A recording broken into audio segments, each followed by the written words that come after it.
મેંદડા તાલુકામાં મેઘરાજાની તોફાની બેટિંગ બારે મેઘ ખાંગા થયા હતા। વહેલી સવારથી સુપડાધાર અવિરત વરસાદ થતા 3 કલાકમાં 12 થી 14 ઇંચ વરસાદ સમગ્ર તાલુકામાં વરસાદ ખાબક્યો છે। હવામાન વિભાગની આગાહી મુજબ મેંદડા તાલુકામાં આજે વહેલી સવારથી જ મેઘ તાંડવ સર્જાયું છે, જેના લીધે સમગ્ર મેંદડા તાલુકા અને ગ્રામ્ય વિસ્તારોમાં જળબંબાકારની સ્થિતિ જોવા મળી રહી છે। તંત્ર દ્વારા એલર્ટ જાહેર કરાયું છે, લોકોને સાવચેત રહેવા સૂચના આપવામાં આવી છે। સુત્રાપાડામાં મેઘ તાંડવ થવાના કારણે તાલુકાના દાત્રાણા ગામે 6 કલાકમાં 14 ઇંચ જેટલો વરસાદ ખાબક્યો છે। આજુબાજુના તમામ વિસ્તારો પાણીમાં ગરકાવ થયા છે। મેંદડાના દાત્રાણા ખડિયા રોડ બ્લોક થયો હતો, તેવી જ રીતે મેંદડાથી સાસણ તરફ જતા રોડ પર કમરડૂબ પાણી ભરાવાના કારણે વાહન ચાલકોને લોકોને અસર થવા પામી છે। મેંદડા નગર વચ્ચે પસાર થતી મધવતી નદીમાં ઘોડાપૂર આવ્યું છે। નદી પરનો બ્રિજ નવો બનતો હોય તે દરમિયાન ડાયવર્ઝન બનાવવામાં આવ્યું હતું। ઘોડાપૂરના કારણે તણાઈ ગયેલા મધુવંતી નદી કાંઠે આવેલ સ્મશાન ગૃહની સુરક્ષા દિવાલ ધસમસતા પાણીના પ્રવાહમાં તૂટી જવા પામી હતી। મેંદડા તાલુકાના ખેડૂતોને મોટું નુકસાન થવા પામ્યું છે। મેંદડાના ઇતિહાસમાં ખૂબ મોટા પ્રમાણમાં વરસાદ થવાથી ખેતરોનું ધોવાણ થતા જગતનો તાતે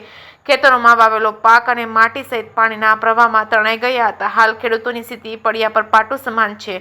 મધુવંતી માલણકા ડેમ ઉપર ખૂબ મોટા પ્રમાણમાં મેઘરાજાએ તોફાની બેટિંગ કરતા મધુવંતી ડેમમાં ખૂબ મોટા પ્રમાણમાં પાણીની આવક થતા મેંદડાના જીવાદોરી સમાન માલણકા મધુવંતી ડેમ ઓવરફ્લો થતા લોકોમાં કહી ખુશી કહી ગમની સ્થિતિ જોવા મળી રહી છે। જે કે ગુજરાતી સાથે કમલેશ મહેતા, મેંદડા। આજરોજ મેંદડા પંથકમાં 10 થી 12 ઇંચ વરસાદ વરસતા મધુવંતી નદીમાં ઘોડાપૂર આવ્યું। લોકોના ટોળા જોવા ઉમટી પડ્યા છે। ખેડૂતોને એકંદરે સારું થયું છે, પણ ખેડૂતોને ખેતી પાકમાં પણ નુકસાન થયું છે। અત્યારે મધુવંતીનો ડાયવર્ઝનનો જે પુલ હતો એ પણ તૂટી ગયો છે। અત્યારે લોકો જોવા આવ્યા છે ખૂબ।